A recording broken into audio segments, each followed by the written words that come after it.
We are back. It is episode 30. This is Professional Wrestling, not professional, professional, because we are bros.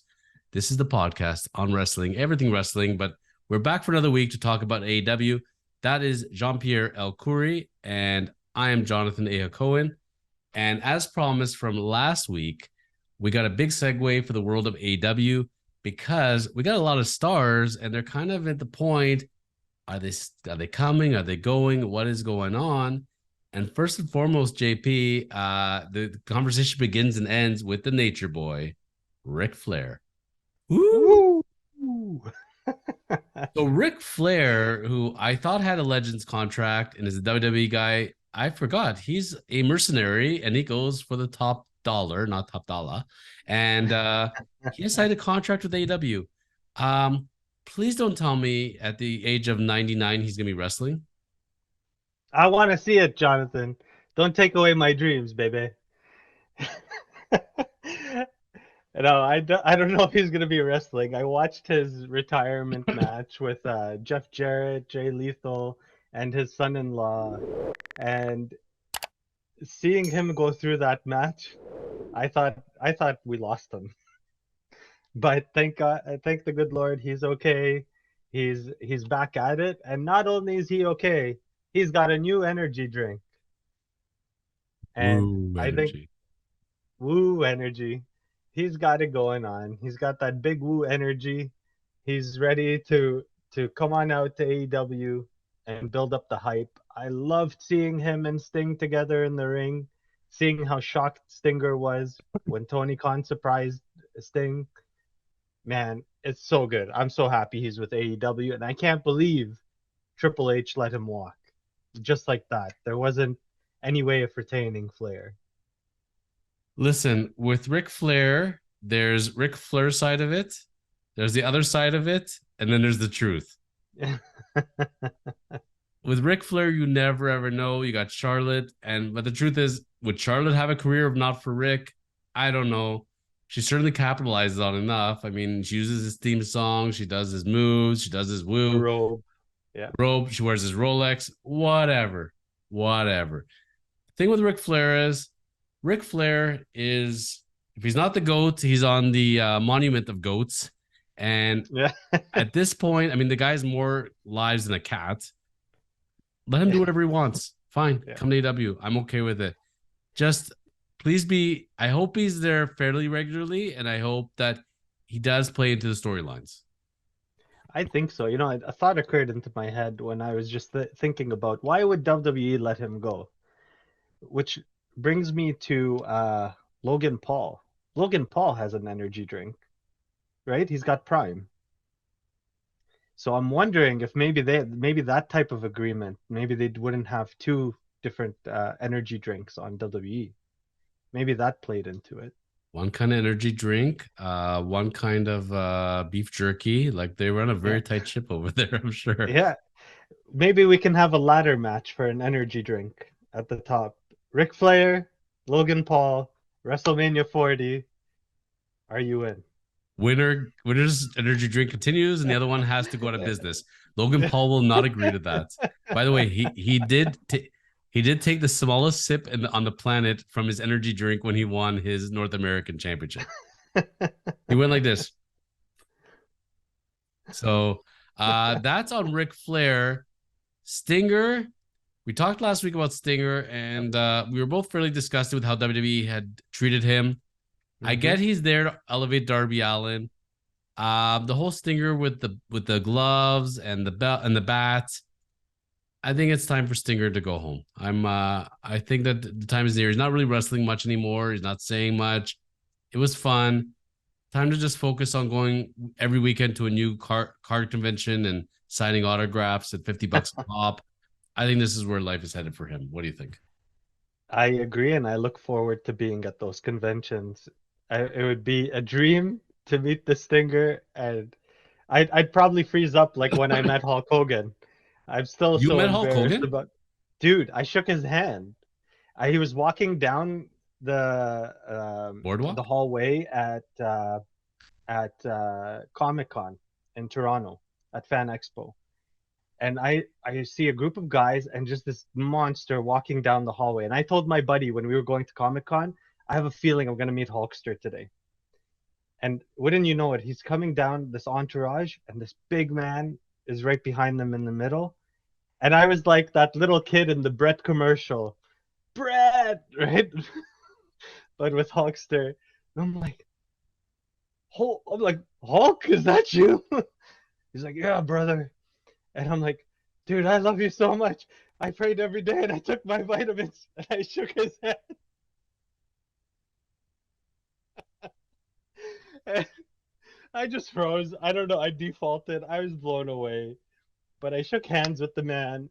And dude, it was one of the coolest experiences of my life. If I get that chance again with Stinger, I think I'd be equally as blown away because I've watched Sting. He's one of my first wrestling memories was seeing this, you know, the Surfer Sting look with the rainbow colored face paint and like the tights. He was just out of this world, right? Like the Warrior. They blew my mind at the time. And He had the Brian Bosworth haircut. He was a famous football player back in the day, and that's kind of where he got it from. But everybody yeah, copies everybody. But hey, Sting would be fun. Sting would be fun. Sting Agreed. would be fun. I do agree it is time. It's his time to safely step out of the ring. Yeah. I'm so happy he's gotten the opportunity to come back, and especially happy to a company that truly appreciates him and gives him the flexibility and range to do whatever he wants. I love the little surprises they've been doing along the way. I specifically wore this shirt because I'm hearing grumblings about AEW in talks with Hulkster. I don't know for sure. I'm just saying, for me, life, I'm on cloud nine when I hear this stuff. I don't want to see the match. I just like seeing them on TV. I like to see them part.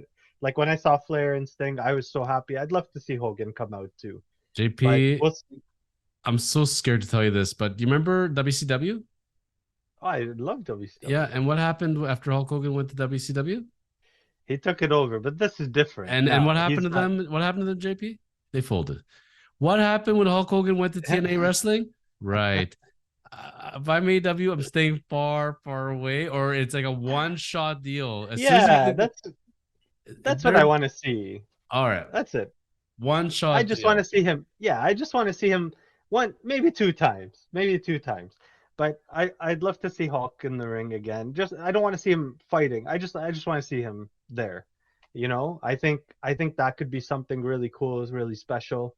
So I'm hearing rumors of that. I don't know how how concrete they are, but I have heard them, and I can't wait. I got your gimmick for that.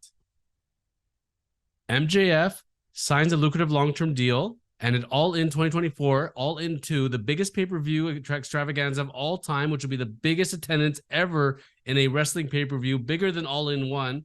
Hulk Hogan walks MJF down the ring and passes the torch.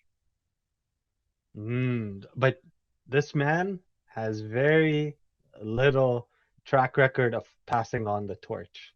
I don't know if he'll still pass it on even to this day. I like that idea. Oh, now you're talking his language there. Yeah, That's then he'll always been his gladly pass on language. It's always been his language. then he'll gladly pass on the torch. But but who would he walk him down to though? Right? Like who would MJF be facing? Or would it be Darby Allin versus like an MJF scenario with Sting in his corner, and then Thank you. MJF Thank you. brings it out. Ben, good with that. Let's go with that. There we go. One of the original Tony, pillars, blah, blah, blah, blah, blah. Good call with that. us, Tony. We've Yes. got ideas. Buddy, you can't do worse than some of the storylines you got going. So, um, tag team that I've been very impressed with and really happy with. We're going the other way right now. Big Bill, my boy, the Yes. master of the choke slam, and we got Ricky Starks. I think the future is bright, except for the fact that there's rumors that Ricky Starks is going to be joining MJF and heading off to WWE. Have you been hearing the same thing from your sources? Yep, I'm hearing those rumblings too. I think I think it would be an awful move for Ricky Starks for the same reasons why I hope that MJF stays where he is as well. He'd be for I sure Alpha think Academy, for sure. That's where he's headed with this oh, Zoa. I think he'd be. They'll start up maximum models again and include Ricky Starks, just for the sake of just sticking it to them. You know Will what he I be will mean? he be cosmetically cleared to wrestle though? He'll become Ricky Okay, and Starks. Oh boy. Ricky Starks, Jesus. right? Wow. Wow. And I think that's where he'd be headed, right? You know, he'd have his locker room right in catering, and yeah, that would be the last we've heard of Ricky Starks. If Um, I were him, I would stick with AW yeah, and go to New Japan and getting that out of his system. Yeah, yeah. I can't see Ricky Starks doing anything in WWE beyond what he's doing now, and it's only going to be downhill. Agreed. And I think him and Big Bill, former WWE superstars, Big Cass, he maybe might be in Starks' ear saying, "Buddy, I was there. It's not always greener on the other side." Big Right? Bill So ain't going maybe having nowhere. that, yeah, Big Bill knows he's in the best spot for him right now. Brian And Cage, maybe, Brian Cage, there was talks he was going to WWE, and what did they say? yeah, Yeah, you know what? Brian Cage is another guy. He'd be heading to Bronson Reed territory at that point. yeah, basically, right? S Yeah. Sorry, go I ahead. was gonna say, but Bronson Reed in AEW, now we're talking.